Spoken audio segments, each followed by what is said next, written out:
I have an autograph P-Fiction movie poster with about 13 autographs on it. This is truly amazing. I'm assuming you want more than 10 cents. Yeah, I'm hoping for more than 10 cents. Just moments ago, the world was shocked by the tragic news that Adam Harrison, Rick Harrison's beloved son, had died. This heartbreaking event adds to the chaos in the life of the Pawn Stars patriarch, whose journey has been marked by personal loss and public scrutiny.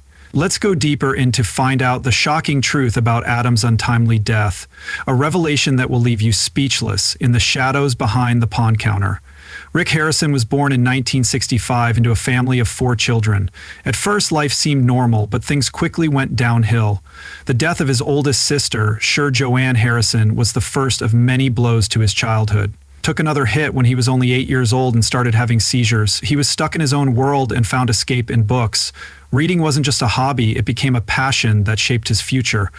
But it was the secrets his family kept from him that would one day change his destiny. Fast forward to his teenage years, and the budding businessman was already showing signs of being good at business. By 10th grade, he dropped out of school to sell fake Gucci bags. Depression. One of the most obvious signs of depression is being angry all the time. Despite making thousands of dollars a week, he had a strong desire to be an entrepreneur. However, his family's real estate business failed in the early 1980s, leaving everyone in a mess.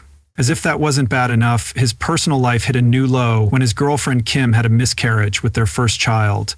It was a terrible loss, but the couple held on and later welcomed Corey into the world in 1985. Family life didn't stay smooth for long, as his relationship with Kim fell apart. By 1985, they were no longer together, but he quickly fell in love with Tracy, who took care of his kids while he worked to build a coin shop in Las Vegas with his father, Richard Benjamin Harrison. Their hard work paid off, but it was only the start of their journey. Changing the shop to a pawn shop wasn't easy, and they had to wait until the city's population reached the required level of residents before they could move forward with their plans. In 1989, the Gold and Silver Pawn Shop opened, specializing in sports and historical memorabilia. The shop became a hit, and people flocked to see how he could bring each item's history to life through stories. Business was booming, but life had other plans. In 2009, the History Channel show Pawn Stars, created by Colby Gaines and Brent Montgomery, became a huge hit, with fans loving the mix of strange items, history lessons, and family dynamic. By 2011, the eye couldn't walk for a week or two at a time, and my mom went to the library. We had a lower middle income, my dad was in the Navy and in Vietnam, and my mom was trying to sell real estate on the side. We didn't have a lot of money. The famous person even wrote an autobiography that was licensed to pawn and became a bestseller. It looked like everything was going well, at least on the surface, but tragedy struck again when his father died. Parkinson's disease took his father, who was affectionately known as the old man's life. Losing his father was a huge blow to him personally and professionally. He had been in charge of the business during the COVID-19 pandemic and had to deal with lockdowns, which hurt sales. At its peak, the business was making millions of dollars a year, but by 2020, it was only making tens of thousands. As if the financial stress wasn't enough, his personal life fell apart even more. His third marriage to Deanna ended in divorce. Soon after, he got into a shocking legal battle with his own mother. Joanne Harrison said that her son tricked her into giving up her share in the family business when she was emotionally weak. She also said that he withheld financial records and stopped her monthly allowance, which led to a bitter court case. The restraining order she filed stopped major business moves, which made for a tense public-family feud. During all of this, the entrepreneur suffered perhaps the worst loss of all. In early 2024, his son Adam died of an illegal drug overdose. His landlord found him unresponsive. Adam's death was a tragic reminder of the personal struggles that lay beneath the public persona. Grief was palpable as a heartfelt tribute was shared on social media, marking one of the darkest chapters in his life. Despite these setbacks, the determined businessman hasn't shied away from the spotlight. He's continued to grow his ventures and has even dabbled in politics with hopes of becoming a United States Senator. There's no denying that the Harrison family's journey with the pawn shop is one of adaptability and resilience. The shop's early days on Fremont Street laid the groundwork for what would become a Las Vegas institution. When they lost the lease on their first location, father and son moved the business to a new location and eventually turned it into the famous Gold and Silver Pawn Shop.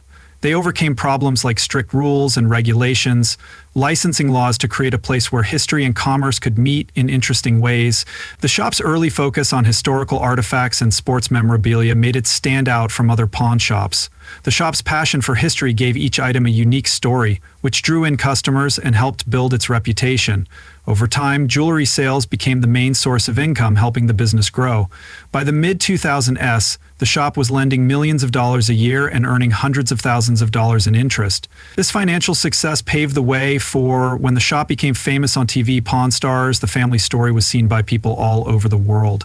The show's success was a game changer, turning the shop into a tourist attraction and the Harrison family into celebrities. My name is Rick Harrison, and I have a little TV show that's been on for 10 years and is shown in 150 countries and 38 languages. Fans loved the show's charisma, knowledge, and quirky cast members, rare coins to Super Bowl rings, each with an interesting history. The show's popularity also came with problems. The stresses of fame and running a business were hard on the family. The COVID-19 pandemic was especially hard, with lockdowns forcing the shop to temporarily close. Sales dropped, and the business faced problems that had never been seen before. Despite these problems, the team found ways to help customers and keep the shop open during uncertain times. Early business ventures like selling fake bags as a teenager showed his entrepreneurial spirit. His dedication to family through multiple divorces and personal losses showed his resilience. The deaths of his father and son were devastating blows, but he put his energy into work and public projects. His legal battle with his mother added another layer of complexity to the story. Joanne Harrison's accusations of financial misconduct and her subsequent lawsuit brought the family's private life into the public eye. The restraining order and court proceedings brought the family's problems into the public eye and broke up the image of unity that is often shown on Pawn Stars. Despite these problems, focus has stayed focused on business and personal goals. The shop is full of items that each have a story that adds something special to their value. The art of closing big deals, the world of Pawn Stars is full of unbelievable deals and even stranger prices, with some items making headlines for how much they cost. For example, the Bowden Space Lander bike was a sleek, futuristic piece of 1960s innovation wrapped in fiberglass that Chumley saw during an errand run in Las Vegas. This rare gem, one of only 8 ever made, turned heads and opened wallets. The owner, a sentimental man holding on to his childhood Christmas present, finally sold it after legal problems arose.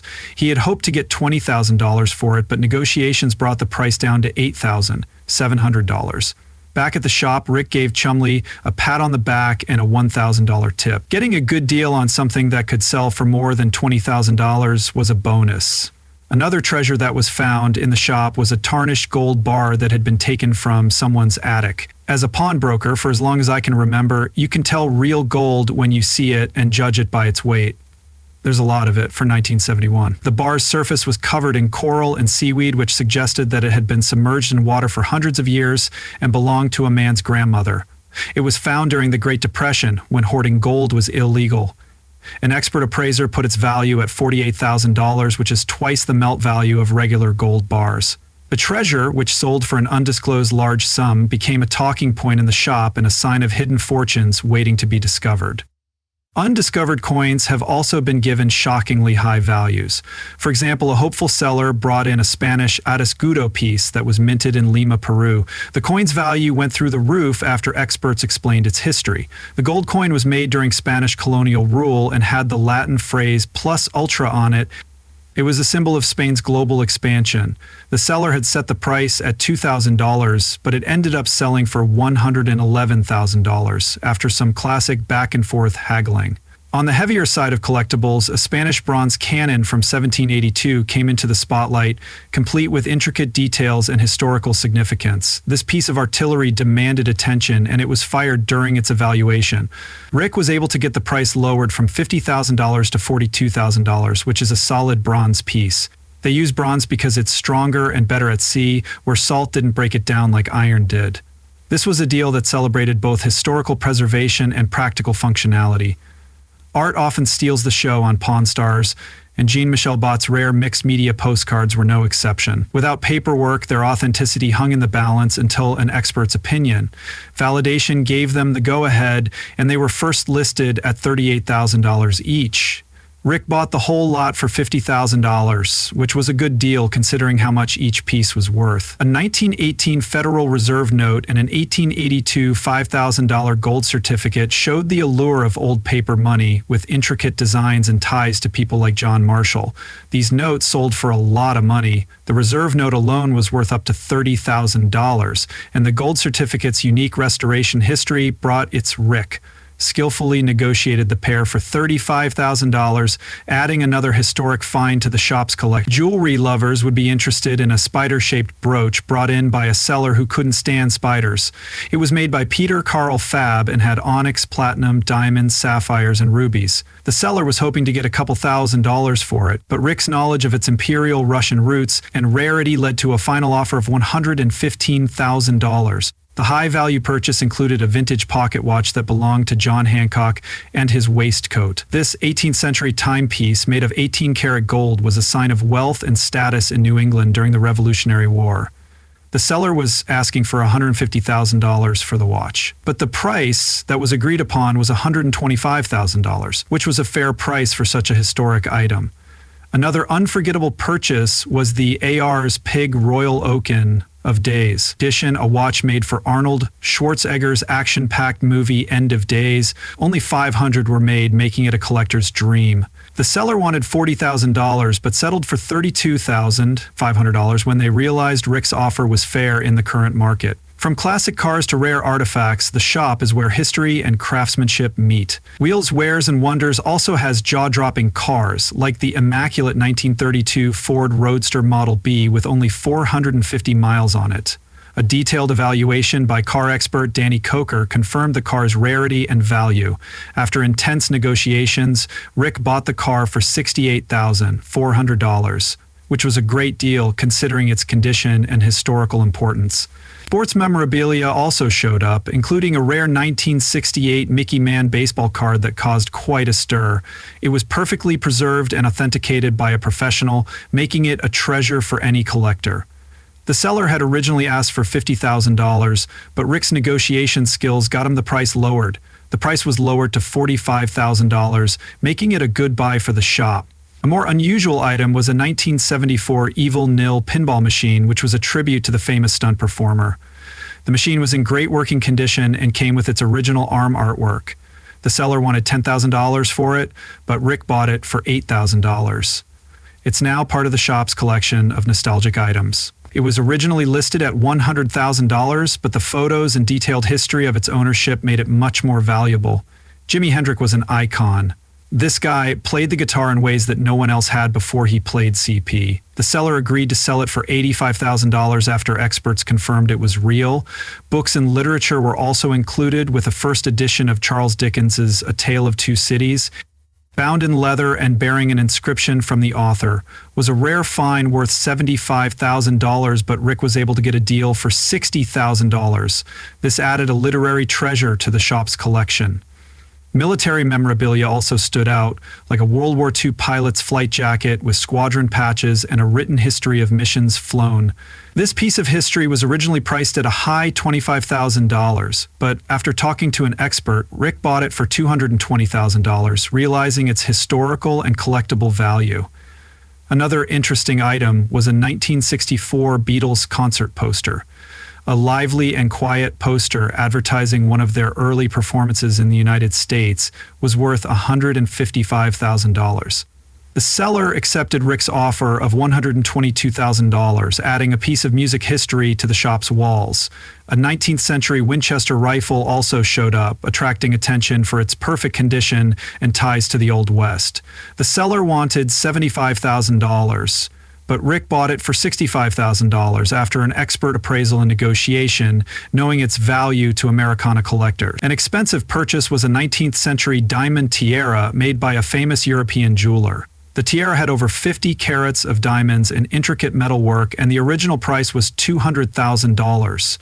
Rick's final offer of $180,000 was accepted, securing a stunning piece of history for the shop. Comic book fans were thrilled to see an original Action Comics issue 1 featuring the debut of Superman, which was worth over $300,000. The seller was reluctant to part with it after long negotiations. The shop bought it for $280,000, adding one of the most famous pieces of comic book history to its collection. A 19th century ship's chronometer also stood out as a highlight. This complicated timepiece was used by sailors to navigate the seas and was worth $30,000. Rick's offer of $25,000 was accepted, adding another unique item to the shop's collection. The shop has also seen some strange items, like a 19th century medical amputation kit complete with bone saws and scalpels. Was worth $115,000, but Rick was able to negotiate a price of $122,000, knowing that medical antiques collectors would be interested in it. Another interesting piece was a Confederate officer's sword from the Civil War. I don't know how much it's worth now, but I hope to find out today. With its original scabbard and fine craftsmanship, the sword was worth $4,000. Rick bought it for $35,000. It added an important piece of military history to the shop's collection. With the addition of a 1927 Steinway grand piano that had been restored to its original glory, this instrument was originally priced at $80,000, but after some haggling, Rick bought it for $70,000, appreciating its craftsmanship and historical value. Finally, a 19th century Persian rug with intricate designs and bright colors that was worth $50,000 caught the attention of the team. Rick was able to negotiate a deal for $45,000, knowing that it would appeal to collectors of fine textiles.